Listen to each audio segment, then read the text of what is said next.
All right. It is 9:01 my time, 12:01 other Eastern time. So let's go ahead and speaking of parties, let's get this party started this morning. So welcome everyone and thank you for joining. I am your host today, Amanda Prochaska from Wonder Services. I'm the Chief Wonder Officer. And we're happy to be here today. I know here in the United States, we're kind of have a little bit of a hangover from a Halloween last night. Maybe you're eating some candy this morning, but we're moving into the season of gratitude, and with Thanksgiving coming around the corner here in the United States. So I wanted to express my gratitude for Rendy and MVK for joining me today to have this wonderful conversation about change management in today's business. And we were chatting before you guys all joined here this morning about all the changes going on in life and beyond, like work life and beyond. So we're happy to be going through this today. So what we're going to do is we have some questions that we have prepared already, but we would love to hear from you in the chat. If you have questions for Rendy or MVK about change management, please drop them there. We will be taking those throughout the conversation and having a little bit of time at the end to take any additional questions. So with that said, let's start with some introductions. Rendy and MVK, you're no strangers to procurement. Probably a lot of people know you here in the room today, but let's take the opportunity to introduce yourselves. So Rendy, would you like to go first? Sure, happy to. Thank you, Amanda, and thank you so much for just the invitation and opportunity to jump on here with you and MVK. I feel very honored and grateful as well. So for those of you that I don't know, I'm Rendy Miller. I am leading global travel and procurement at Qualtrics. My past 20 years have spanned manufacturing space as well as several SaaS companies where I have either started a procurement function or led change in a rather somewhat mature, but maturing them to a new height. But that's a little bit about me. I live in the Bay Area and am excited to be here with all of you. Thanks, Rendy. And MVK? Yeah, so good morning, afternoon, evening, depending where you are. My name is Michael van Keulen, or MVK. I am the proud Chief Procurement Officer at Coupa Software. I've been in this space for around about 20 years. I've, for the most part, spent the last 15 years or so in retail. I was the head of procurement at Lululemon. I led digital transformation there.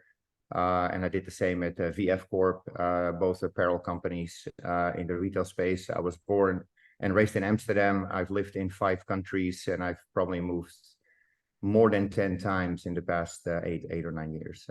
But 3 children, and yeah, I'm glad to be here. And thanks for the opportunity. And of course, being together with you and Rendy is always going to be fun. So I look forward to it. I do too, and it's going to be an interesting conversation today because we have various different perspectives.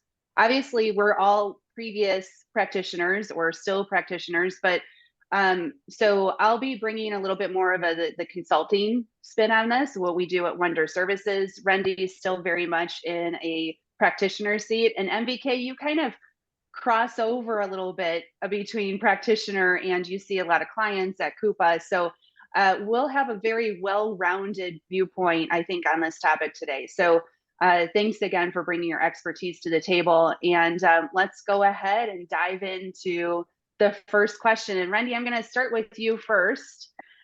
We're talking about change management today. And, you know, it wouldn't be a topic, I don't think, unless it was a challenge for all of us. So I'm wondering if you could let us know and give a little bit of color on what the challenge is with change management these days as you're experiencing it within Qualtrics.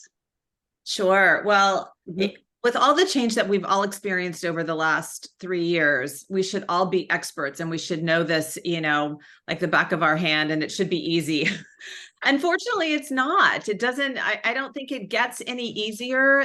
And with every change comes some new challenge. So, you know, I think some of the biggest challenges are there's cultural challenges, there are people challenges, there are, you've got very differing opinions a lot of times when you're going in and trying to impose change. So for me, that's some of what I have seen. And also just winning over or convincing and, bringing a compelling argument or business case to support the change that is imminent and much needed in your organization.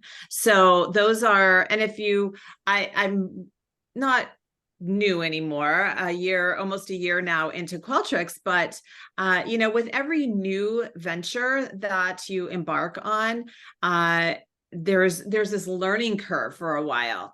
And so, I think that has been probably one of my biggest challenges in some of the changes happening at Qualtrics.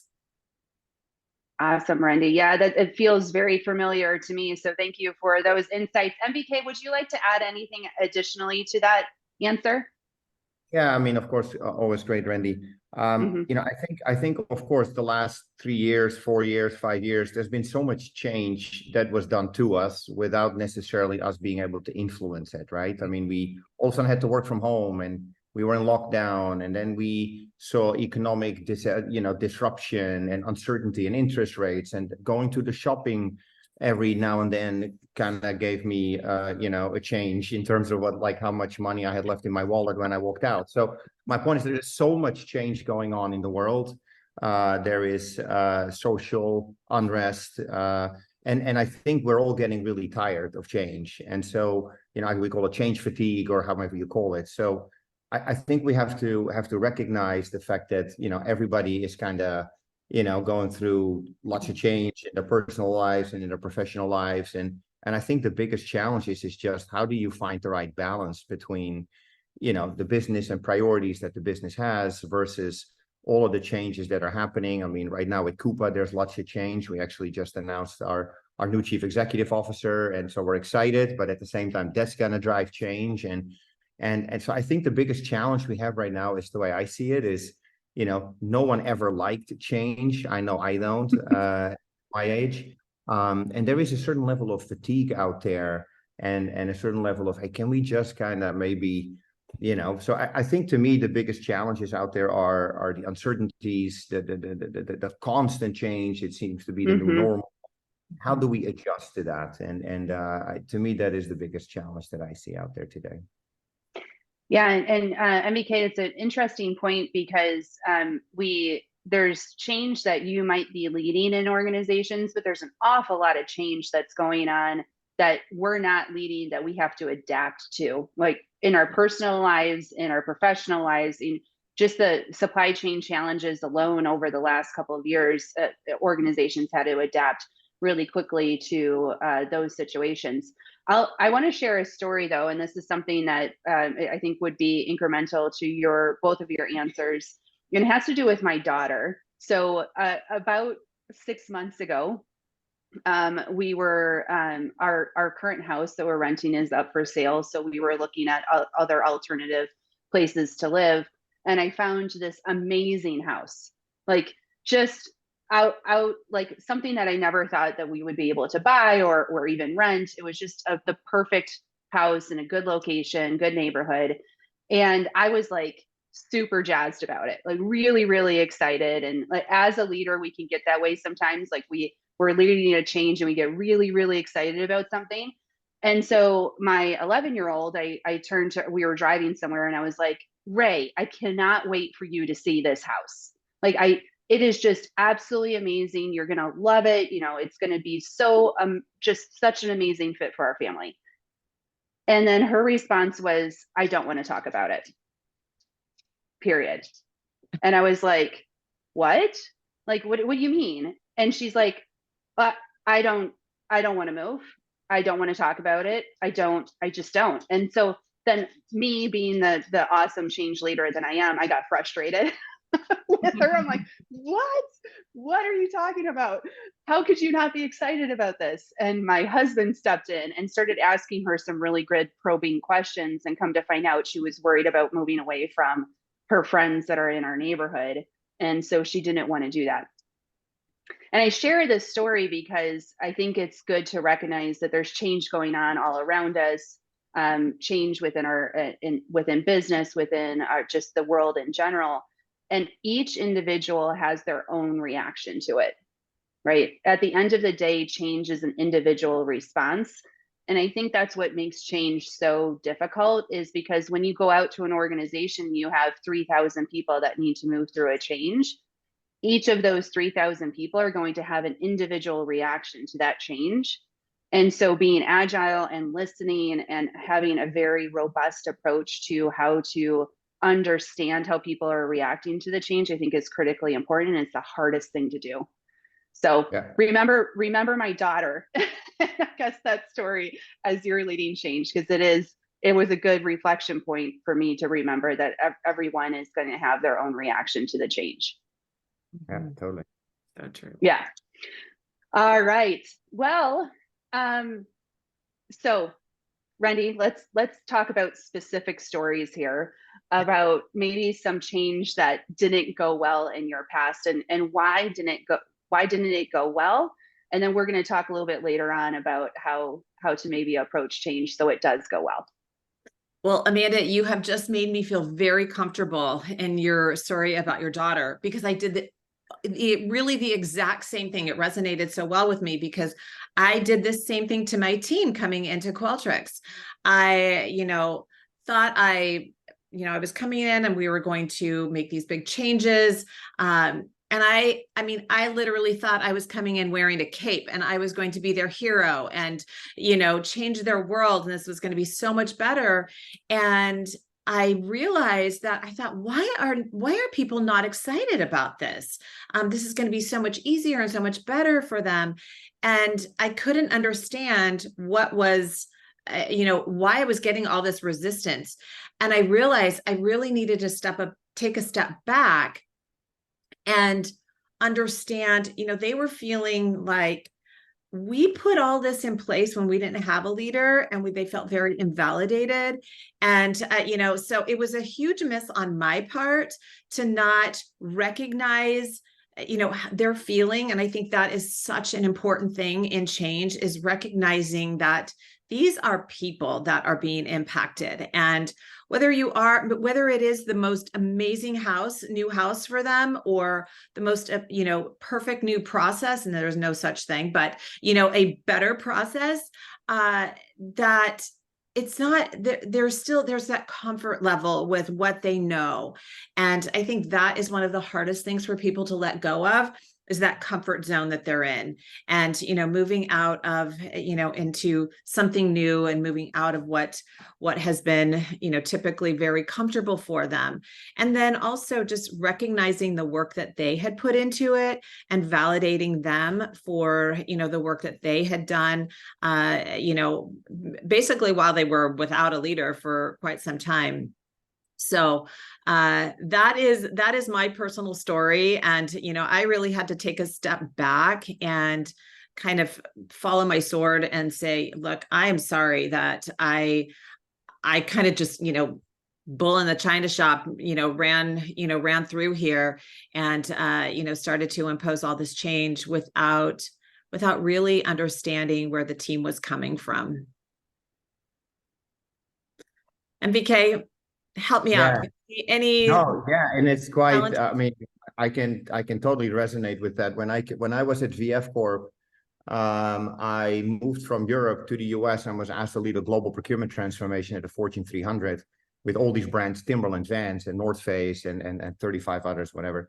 And I came in there and I thought, okay, it's, I kind of came in there with the idea of like Michael to the rescue, and I was a little younger in my career. I was like, I'm going to do this. I'm going to nail it. I'm going to prove to this, to my leader, to Tom Glazer and Sandra Harris, that they hired the right person, or, appointed the right person for the role. And so we have a very, very quickly, we start to think of it almost like as I have to prove my value, and, they made the right decision and I want to prove it.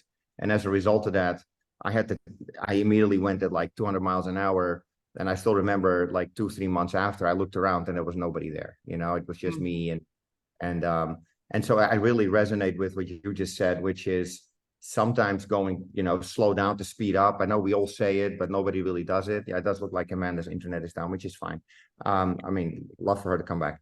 Yes. But sometimes it's good to slow down, to speed up. I know we say it and we kind of, I think everybody knows it, but we don't naturally do that. At least I know I don't. And so I really had to force myself to take a step back, to determine, hey, what are we actually here to accomplish? How do we make sure this is going to stick long term? How do I make sure people are on the bus together? Explain to them what's in it for them, why this is so cool, and why are we going to be doing this, and what the value proposition is. And it really reminded me that you sometimes need to take that step back and really reflect on what we're trying to accomplish long term. And I had some counsel and some people, that's where it's important that you have a network around you that also tells you, hey, your ideas are awesome, but let's make sure everybody's on the bus. Yeah. And ultimately it was an extremely successful project. And we took out more than $100 million in a very short period of time. But again, I just had to step back in order to take 3 steps forward. Yeah. Yeah. So true. So we've talked about what our mistakes, the mistakes that we've made, and I'm sure there's more that we could share. These were top of mind, but what's working well? What MBK tell us what you see. Maybe I can talk about one more mistake I've made. That was at Lululemon, because I think what the audience wants to hear is real stuff, and culture is extremely important. I came from a company that was very rigorous and very structured in governance, VF, and then I went to Lululemon and I was like, hey, I've been in retail for 15 years, and Lululemon at the time had no procurement. And I came in there and I went in there as a bull in the China closet, thinking like, we're going to build a procurement team in like 8 months, and we're going to do and we're going to do all this stuff. And most of the people around me were like, well, hang on a second, why are we doing this? We've built a business, we've got sales, we're growing. And so why are you? So I had to actually prove that I knew what I was talking about. Yeah. And as much as it frustrated me, that I was like, guys, I've been in retail for 15 years. Like, why do I have to almost, apologize for knowing stuff, I had to recognize that the culture there is very, very different. Yeah. It's not a culture that is natural to me. And so culture is extremely, extremely important. And I've learned that the hard way, frankly, that being able to, I'm not saying a cultural fit, because that to me means nothing, but at least to recognize the culture and understand how you can get your message across in a better way. As I also had to learn that the hard way, frankly. Yeah. So I agree with you with the cultural fit. I always like to say, who's a cultural ad, who's going to come in and enhance our culture. So. My definition, I'm going to be very politically incorrect, as I'm sure most of the people know. My definition of a cultural fit is, are you an asshole or not? That has always been my filter. So, I mean, it's a little bit different than what you're saying, but maybe somewhat similar. But, that's my definition of it. Anyway. Actually, so maybe I can ask you then the question, what strategies to you, Randy, have worked really well? And then I'll chime in where appropriate. Go ahead. Sure. Welcome back, Amanda. Thank you. Yeah, nothing like internet going down in the middle of a live stream. That's all right. Yeah. So what's working well,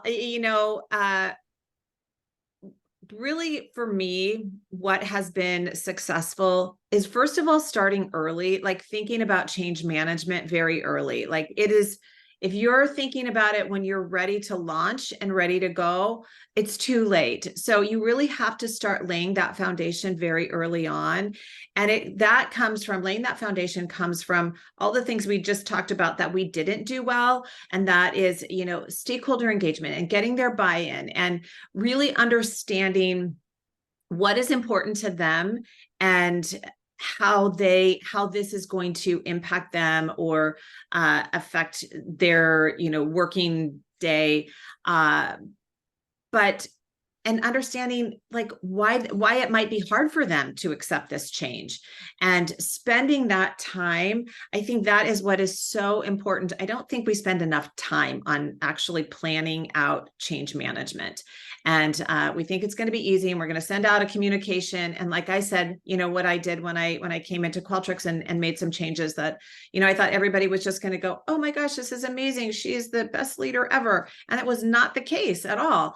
And so spending more time with your business partners, your team, the stakeholders that are going to be impacted, and really planning out, getting them on board, getting them involved, in the change, and having them be part of it, and having them be part of leading it, I think is really, really critical. But take more time than you think you actually need, because I think you can't spend enough time on preparing and planning for the change that's coming. Yeah, I couldn't agree more. I think the thing that I'd like to add, and I again had to teach myself, is how powerful it is to understand how to do storytelling. So it's kind of what you described as well, Randy, but then, how do I wrap this up in a story that resonates and that people understand? So, again, when you talk about a procurement transformation as an example, I mean, we're practitioners, so that's where, sometimes change was done to me, but, if I talk about something that I was, in there to lead, is to your point, Randy, is to explain to every single cross-functional area what's in it for them, not what's in it for me. Why do I need better spend governance, control, compliance, visibility, all that stuff? I mean, most people in the business are like, I don't really care about that. But when people say like, hey, how would you like me to help accelerate your objectives, find more budget, get you to your end goals faster, get better quality or lead time, or improve our working capital, when you talk to the finance organization or the treasurer, now you speak their language. That's what I mean with storytelling, is understanding the audience and then resonate it with a story that ultimately supports what you're trying to achieve. So procurement transformation is, of course, about governance, control, compliance, visibility, drive value, and all this stuff, ESG and D&I, but not everybody cares about that. And so contingent upon who the audience is, maybe packaging it more up into, hey, how would you like us to improve earnings per share? Or how would you like us to improve top line, or find more resources to reinvest in omni-channel strategies, which is what we did at Lululemon, or better packaging, or holiday boxes, or whatever it is. Now you have an organization that's like, wow, you can actually help me do that. Yes, we can. Yes. Storytelling and packaging it up in something that resonates. Again, I had to teach myself, because I was there to talk about compliance, control, visibility, and saving money. And people are like, no, I don't care about it. Storytelling aspect. That is awesome. Storytelling is really, really critical, and I had to teach myself. Yeah. And so often we'll walk into organizations that have gone through a change, and they'll be like, but it didn't really go well. And so when we look back, one of the key factors of that is speaking in procurement language versus speaking in the language of your customer. We like to use our acronyms. We like to use our jargon. My husband calls me out on it all the time when I'm talking to him in the evenings. So we need to make sure that we do that gut check. And sometimes it's just nice to have someone from, let's just say you're trying to get finance on board, someone from finance to read your communications or look at your story that you're trying to tell, and do a gut check on it to make sure that it really resonates with something that's meaningful for them. One other thing that I would like to add, you talked about, Randy, like making sure that you're engaging and listening to your stakeholders. One thing that we found that really works well is thinking about who has influence in your organization, right? At all levels of the organization. We call these our influencers, and we took this from social media, right? Influencers are there to influence a behavior or a decision that's made in large groups of people. And those people exist within your organization. So you probably have people in your organization that know everything about how the procure to pay process works, right? Like how they're the go-to people if someone has a question, if they need training or whatever. Well, that person is an influencer. And if that person doesn't come along with the change, they're not influencing others to come along either. So we actually develop whole strategies around how to engage that influencer group. Who owns that engagement with the influencer? How do we want to engage them? How often do we want to do that? And what are we asking for them to do within the organization? So it's really important, as you're thinking about those stakeholders to engage, is who has ultimately that influence and can help you bring others along. Yeah, it's like creating champions, right? I mean, Yeah. that's what you. Yes. Yeah.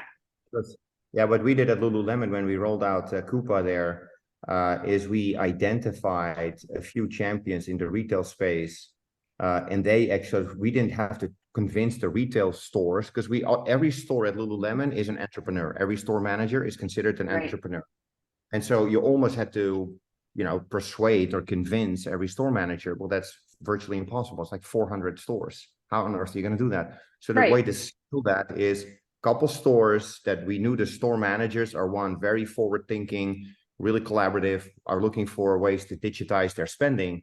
And the rest just, then it just spreads like wildfire, which maybe not the best way to describe it, but like it just spreads like crazy. And now you can scale it, because otherwise you can't scale, especially in a large global organization. You have to create those champions. So I couldn't agree more. Yeah. Awesome. Well, I'm thinking I'm going to be catching up with the questions here after I dropped off, and talking about leading through change. You guys both stepped in a very agile way to take cover. So I appreciate both of you as I dropped off the webinar. So let's shift a little bit. And we've been talking about this a little bit, but I think it's important to kind of reiterate around the skill sets that leaders need to have to lead change. And if you think about the environment that we're leading through, we're dealing with our own changes that we're not leading, right? Different things that are going on in our lives, new CEOs coming in or whatever. But we're also accountable for leading change. So Randy, if you can think about what are the traits that a good change leader would possess to be successful in change management? Yeah, a couple of things that come to mind, and they've been said either in the chat or Amanda, you just talked about agility. So I think that's one thing that is really important is, being able to flex and being able to move, because as MVK said at the beginning, there's change that we are bringing to the organization. There's also a lot of change that's being imposed on us and our teams. And so, really being agile to flex and adjust to those changes, I think is really important. Empathy was called out in the chat as well. That I gave my example of where I wasn't very empathetic and needed to kind of dial that back and say, gosh, sorry, let me hear what you all are thinking. So those two things are really important. I think the other thing for me is conviction, and being really convicted about the change that you are bringing to the organization, knowing the value that it's going to bring, and knowing that it may not resonate with everyone, right off the bat, but really being convicted that this is based on my experience, my knowledge, the things that I've done in my past, and knowing where the industry is going, knowing what this organization needs. We are leaders. We know those things. And sometimes we just need to really follow the convictions that we have and be, kind of a little bit bullish about that, but really sticking with those convictions, I think, is really important. Very good. It's interesting. Agility, I posted on LinkedIn, several months ago about traits for leaders. And a lot of people talked about agility, like being able to have that conviction, Randy, and still be agile. It's a weird line, a weird walk that we have to go down, because you have to be agile in listening and understanding other people's perspectives, but also have that conviction to continue to proceed forward. So MVK, what else did you add to the beautiful list that Randy just shared with us? I think leaders naturally think they're really good at change management. Like we all think, oh, now I'm a leader, and all of a sudden I kind of, have some magic, whatever, sprinkle dust or whatever, and all of a sudden I know how to change. And the reality is that is just not true. I've had leaders that were able to manage change, and I've had leaders who were really terrible. And I think that the key difference is, besides, some of the stuff that Randy talked about conviction, determination, empathy, emotional intelligence, and those types of things. To me, what has always really, stuck with me is besides the storytelling and those types of things, it's just being really clear in your communication. And a lot of leaders are just not. I've had leaders that you were like, what you're really trying to say, I just really don't understand. And how does this resonate with what we're trying to achieve as an organization? And some leaders don't even know what the strategic objectives are of the organization, and then trying to drive change. And if I can't tie it back to something that matters to us as a company, as a community, then what are we doing? So that's one thing, is really clear communication. The other thing is, don't take it so personal. It's not personal. A lot of people have the tendency when they start to do change that it's like, no. And then when you're like, well, what about this? Or if it's done to me, and you want to maybe express why there might be a freight train at the end of the tunnel, it gets very personal.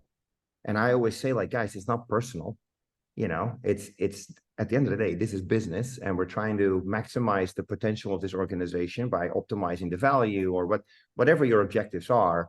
And I encourage everyone to not take it. It's not personal. Don't take it so personal, because it's not you. It's not like, no, it's like, what is to the betterment of this organization? And that's why you have employees. And that's why together, like, as we say at Coupa, none of us is as smart as all of us. And I, when you think about change, and especially if it's transformative change, if it's, something that's really going to, elevate the company, or it's not personal. It's not about you or me. Yeah. Like, no, it's about us as a collective, and let's together. So being open and being receptive, and don't come from a, like a top-down approach of like doing change to people, right? I mean, some people have the tendency to say, I am the leader and I'm just gonna push it. That's why, of course, you've got such a fabulous business, Amanda, is because, of that, right? That you can't push it down. It almost needs to come from the bottom up. And as a leader, you have to recognize that. And if you do, then it becomes way easier. You'll sleep much better at night. Trust me, because I've had to learn this. And I think you'll get to the end game much faster with much better outcomes. Yeah, absolutely. Absolutely. I love both of your comments, and I'm reflecting on it. We actually have a methodology within Wonder Services called Alice, believe it or not. I know that's surprising to you guys, but Alice represents act with authenticity. And I think Michael at MBK, you just mentioned that you have to be authentic when you are a leader.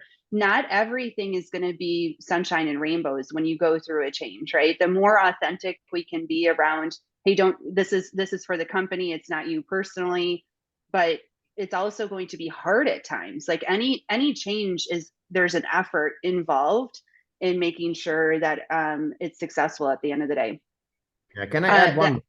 One more? Yeah. So vulnerability. Yes.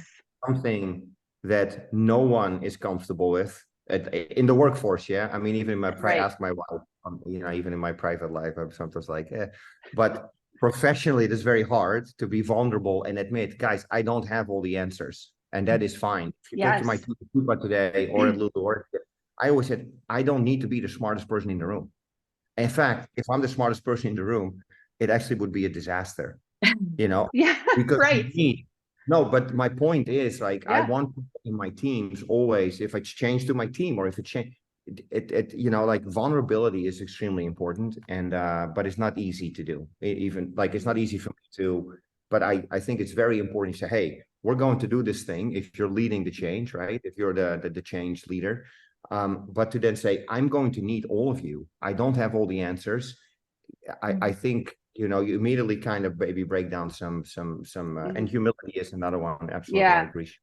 Yeah. And we have some really good questions coming in from the audience. So to complete the Alice, kind of wrapping this up, the L in Alice is leading with love. So I tie that to empathy, vulnerability, and all of those great traits that you guys have been talking about. The I is inspiring others. So Rendy, you talked about conviction. Like, you have to be able to inspire others through action. Creating community is the C. Michael, you were just talking about that. All of us together are better than just the one of us. So how do we create that community of people that are going to be supportive of the change and even question the change? And I think we have a question coming up that's regarding that. And then the E is engaging purposefully. As I talked about, how do we engage those influencers and engage the organization with purpose? So that's what we have found through all of our work is Alice, and you guys can look, we'll send that out afterwards if people didn't catch everything, but we think it's a great way to summarize all of the wonderful traits that you guys were just mentioning. It's really good. I just wrote that down. Thank you, Amanda. You're welcome. You're welcome. So I'm going to turn to some questions in the chat. One of them is, how do you actively engage those who are the biggest critics? We actually call them convert champions. So that's what we call them, because people like to use resistors, and I think that's super negative. Like, we want to focus on how do we convert these people to be champions of this change. So how do you go about engaging those people who you just know they're just not going to be a fan of this change? Yeah, if I can, sorry, Randy, you want to go first? Go ahead. No, go ahead. Go right ahead. I say, active, like, again, something I had to teach myself, active listening, not listening with the intent to respond, but listening in terms of just asking them open-ended questions and really understanding why they are resistant to change. That could very likely be either coming from a place of insecurity, maybe job insecurity, right? I mean, that is the worst thing you can have in the workforce. But maybe just, hey, this has been done before, or hey, we tried this and it failed, or I don't want to be a part. I want to be part of the change. I don't want change to be done to me, or it often comes from a place of insecurity. I do believe that people are negative against, like, are defensive or are throwing up a brick wall, is because it comes from a place of insecurity. And so if you then ask really smart, open questions around, like, okay, well, walk me through what's going on in your head, because people make up stories. Yeah, I mean, they make stories up in their head, and all of a sudden it's like, oh, Michael is here to fire me, or Michael is here to, no, I'm here for the total, like, to talk about the insecurities and try to address them. And often it's because they want to be part of the journey, and and they become defensive because they never have had that opportunity. And so I think it comes from a place of insecurity, and I think if you can convert those that are the most resistant to change, they can ultimately your biggest champions. And I have seen that in my past, at my prior companies, where by actively listening, asking great questions, identifying them first, and try to break down that wall, they often becomes your biggest allies, your biggest champions. And I have seen that. So that's what I would see. Yeah. Anything to add, Randy, to that? No, you said that so beautifully. The way I think about it is seek first to understand rather than to be understood. So, going and hearing what those challenges are, why they're resistant. So just understanding rather than, forcing everyone to understand your priorities and your initiatives that you're bringing to the table. And Sharon, this was a really great question, so thank you for asking it. The other part of her question is, when do you do it? Like, at what point do you do that? And I'll take that piece. I would say as soon as you know, right?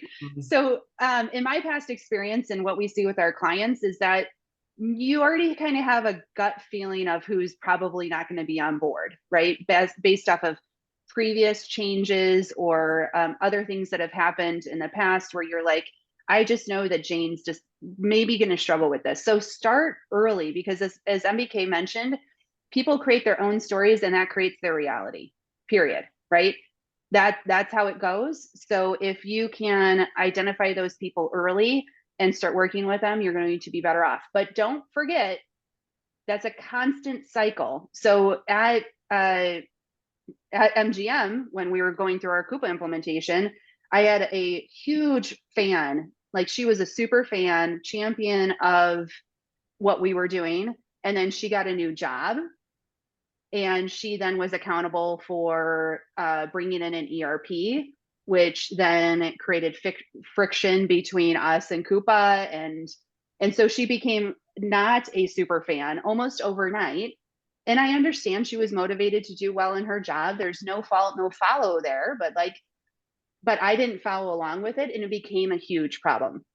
So just make sure that you are continuing to analyze and understand how people are reacting to the change as you move through. All right, I'm going to continue with the chat questions if you guys don't mind, because these are really good. I'm going to skip over Sanjeev's. I'm going to come back to that one. I want to go down to Cisco's. And can you highlight your communication vehicles and strategies as you manage expectations between different levels of an organization? So executives versus colleagues versus the business or your stakeholders out into the organization. I'll start with that, and I start kind of at the lower levels, colleagues, stakeholders, that type of thing, because what I want to understand is where are they coming from? Because typically when I go to the exec, they're not going to really know what they're going to wonder, well, what does my team think about this and how do they feel about this? So I want to make sure that I really understand their sentiment about the change and how this will impact them both negatively and positively, and how we're addressing that. Because when I go to the executive and I want their buy-in and I want to get them on board as a champion, I want to be able to tell them, look, I sat with your team. I know what they're going through, and I know this is hard for them. So making sure that you've got that information. So I would start with stakeholders. I would start lower than going, straight to the top, because you may hear something very different. And, once you start talking to the ones that are actually going to feel the change the most, and then making sure that when you are taking this to the executive management team, that you're explaining the value. MVK talked a little bit about this. This is the time it's going to save, or the dollars it's going to save, or how we're going to improve agility within our processes and things like that, and efficiencies. So having all of that information prior to spending time with your exec staff is really critical. Yeah. Yeah, I think I mean, if you think that an executive is going to help, drive the change down to their organization, that's not going to happen. So let's just, not because they don't want to, but they expect that's, if we're talking about, in this case, we're talking about procurement transformation. Yeah, I mean, that's typically what we're here to talk about, I guess. So don't make that mistake. What I would say is what I always have done is at a very high level, explain what we're here to do. So walk them through, okay, over the next whatever period of time, here are the things we're going to do at a very, very high level. But then to your point, Randy, bring it up from the ground up and make sure it's relevant, like I said earlier. So Lululemon, what we did is the value we would create, we translated that and transferred that into how many black stretchy yoga pants do we need to sell in order to achieve the same amount of operating income. And now people are like, oh, wow, that's a very interesting way of looking at this. And at VF, we did the same thing with Lee and Wrangler jeans. And my point is, make it relevant for the exec, but don't expect that the executive is going to make the change happen for you. It's not going to happen. So the communication vehicle, I love, Randy, is start at the ground up, roots up, and that's the recipe for success for sure. I knew I already loved both of you guys, but I love that answer because nowhere in there did you mention an email. And I so often when people think of communication when it comes to change, they're like, how many emails am I going to send out? And yes, emails are important to share information, but they're not a very great communication channel. And what both of you talked about was creating those two-way opportunities so that you could be sharing information, asking questions, which asking questions is huge when it comes to communication of change, because then you can probe and understand what people are feeling. But you need to create those moments of two-way communication, whatever that is, one-on-one, one to a group. And starting at the people that are doing the work level is brilliant. Right, that's exactly where you need to be. Now, about vehicle, Amanda. Sorry, if you think about vehicle, I would say build an intranet site. You can do that very cheaply and make it fun. Make it fun. Like, make sure you don't turn this into with all the respect, McKinsey PowerPoint slides. I mean, that's not good. People don't want to hear that, right? I mean, they want to make it. engaging. But so the vehicle I've used is an intranet site that works really, Yeah. really well. Yeah, internet site. So we actually love to use videos. And to Rendy's earlier point, like, not from executives. Nobody wants to see another video from an executive. I'm sorry, but they don't. Like, videos resonate much more when it's peer-to-peer level. So if you know Joe and Joe does similar jobs as you, and Joe's on a video saying, this is what I experienced with this change and this is what you can expect, it resonates so much more effectively. So videos are awesome. Infographics are awesome. Different ways to, like, we've had companies that were like, hey, let's do a game. Let's see if we can bring people together and have a little fun with this. So it really makes a difference. The more creative you can be on creating that engaging communication, the stories, and the opportunities for that two-way feedback, the better off you're going to be. So this is awesome. Cool.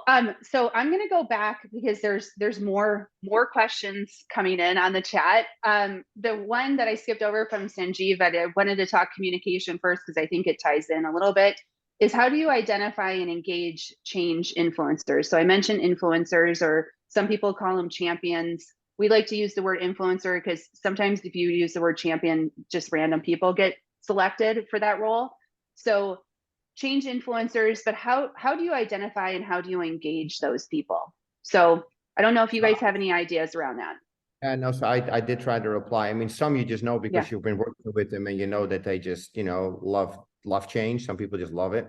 But I'd say ask HR, hey, like we do performance reviews every year. I'm sure some people have put in their self-reviews that they want to be part of something more strategic, or they'd like to do something that drives change, or some people just want that opportunity. So I'd say ask HR. They should know who are the people. I mean, if it's a great HR, I've also had not so great HR functions in my past, but HR should typically know. And that would be one area that I would start. And then ask executives, is there anyone in your team that is really open and can resonate very well with change? And so that's how I would do it. Yeah. Rendy, any other ideas of how you've done it in the past? No, I think MVK started off saying sometimes you just know, and then sometimes you have to go and seek them out.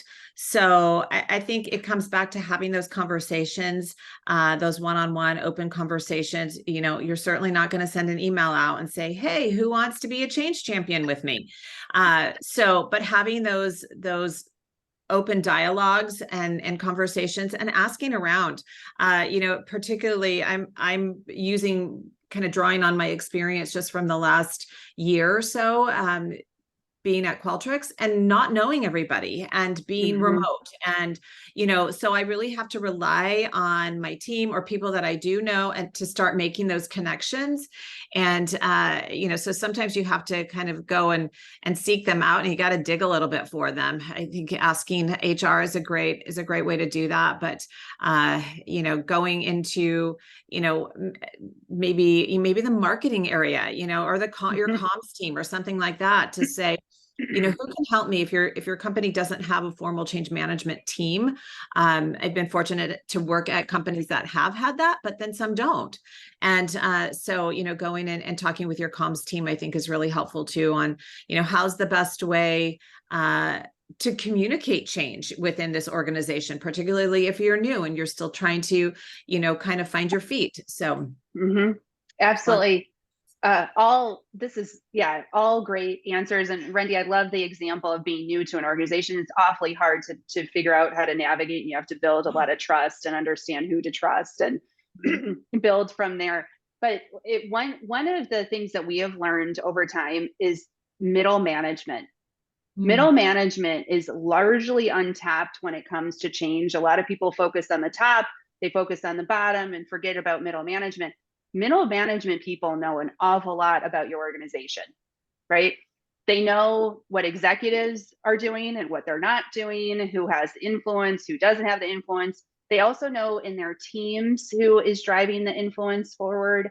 So when we go through, and we actually have 5 different types of influencers. The convert champion is one of them because they still influence, whether we like it or not, they still influence, right? but we have strategic advisors, we have super user influencers, just regular influencers, and then people within the project who are also influencers. So we have these different types, and we usually like to get a cross-functional group of people, middle managers, and we start talking about who has influence in the organization. Now, obviously, that's a very sensitive conversation, and we lay that out correctly, so everyone knows kind of what we're doing and how this is going to be a benefit. So, but so we have to pick the right middle management folks, but that we usually get a lot of information from those conversations. Yeah, Right. Yeah. One thing I want to add, when you talk about influencers, I love that, and I love the idea of it, but I think it's also really important to know who those influencers are and who might be influencing against you, or, you know, and spend time with that person and, you know, understand the influence and the weight that they carry within the organization, and get them on board as quickly as possible. And that just comes with spending time with them. Yeah, and keeping them on board, Yes. which is my big lesson learned. It was not good. So communication styles is a question that Sanjeev asked, and I think we touched on this a little bit. Like, people learn in different ways. So MBK, you mentioned websites. You could have, and I mentioned, I think, videos and infographics, regular communications. But Sanjeev, to answer your question, you want to have various different types of channels of communication: group meetings, one-on-one meetings, your influencers out there communicating too, maybe having talking points or different meetings. So you want to have various different types of modes of communication so that you can reach people where they are, how they like to learn and communicate and consume information. But it also helps you get that wonderful feedback that MBK and Randy have been talking about so much during this conversation. Is every communication, you want it to be an opportunity to get feedback so you can adjust and maybe re-communicate if there's still questions coming up and you're like, wait, we've communicated that 13 times already, but we're still getting questions, so maybe we're not being clear. So it's always that good opportunity to make sure that you have those various communication channels and you're always listening to the feedback. So, and I would again emphasize how important it is that you understand your audience. So what I would have done, what I've done in the past, is if I know I'm about to have a meeting with, 10, 15, whatever people, I would try to figure out who knows those people. And if I have a trusted relationship with that person that knows the people that I'm about to walk into a room with, I would ask, how do I resonate with this group? How do I get my messaging across? What can I expect? Are they hostile? Are they closed off? So that you prep yourself and know what you're walking into. And, preparation to me is often, half the journey, if not more. And so the more you can prepare, it again sounds, I think, pretty basic, but do your homework and really try to get as much intelligence as you possibly can. So some people, like I'm a finance guy. So when you talk to me about fluff, and I mean this without any disrespect, I'm like, what are you talking about? Like, I want to hear numbers. I want to hear, what's your game plan? What's the roadmap? How are we going to get shit done? That's how. So people should know that if they talk to someone else, but hey, I'm about to walk into a meeting with Michael, they will tell you, hey, he likes metrics, numbers. So if it's too fluffy, then I'm like, I don't understand what you're talking about. But other people prefer more the storytelling, and it's more gray, and it's more about relationship building and more about emotional intelligence. My point is, every person consumes differently, and the more you prepare, the higher the likelihood of success is. Absolutely. Absolutely. Okay. So final call for questions in the chat. So if you guys have any follow-up questions, please drop them in there. And as we're waiting for that, I want to circle back to both of you. If you had one piece of advice to give someone who's on the webinar today or listening afterwards, who is trying to lead change, what would that one piece of advice be? I would say, I don't know if it's one, it's a couple. Start early, listen, and stay with your convictions. Okay. Yeah. Awesome. I would just add, be authentic. I think you said it earlier, Amanda. I mean, if you start to portray yourself as someone you're not, stay true to your core values. I know what my core values are. I know what my convictions are. But be authentic. Don't think that you have to play a role. We're not in acting school. Just be real, be yourself. Of course, you don't want to say anything crazy. But I'd say authenticity is what I would say. Okay, awesome. And I would say one of the biggest problems that leaders have, and this is just a word of caution, is don't overpromise. Have your conviction, be authentic, but don't, like, I used to do this when I was early on in my career. It's like I deployed SAP 3 times and it was like, SAP is going to change the world. It's going to solve all of your problems, which doesn't go over really well for anyone involved. People believe you and then they're sad at the end when it doesn't do that, or they don't believe you at the beginning. So just a word of caution out there. Be real, be authentic, have your conviction, but just make sure that you're not over promising on what's going to be the result of the change. Yeah, and what I would say is, don't under promise and over deliver either. True. And go like, oh, I'm just gonna under promise and over deliver. I'm like, yeah, no, that's not good either. So that's not going to work. Yeah, it's a balance, right? It's a balance. Just I like to tell people, just be real. Just be real about it. Like that's all you need to be. So I want to thank everyone today. MVK, Rendy, you guys are always a pleasure to spend an hour with. We should do this more often. I'm so grateful for your insights that you shared here today. And for everyone that joined us, I hope that you found this webinar to be fantastic. I know I did. We will be sharing the recording with you here in a few days. But just so you know, for Wonder Services, we have a couple of events coming up. We have another Q&A session, which is actually with Focal Point. And we're taking any questions that you might have about strategies for procurement success. So if you have them, please feel free to drop me a note on LinkedIn. We'll be posting some stuff around questions that you can send us in advance so we can answer your questions there. And that's on November 9th. And then we will also be hanging out at Procurement Foundry here on the 15th through the 17th. So hope to see you all again at one of those events, if not both. And with that said, Rendy, MVK, have a beautiful rest of your day. And thank you again. Thanks, everyone. Thanks, Amanda. Thank you.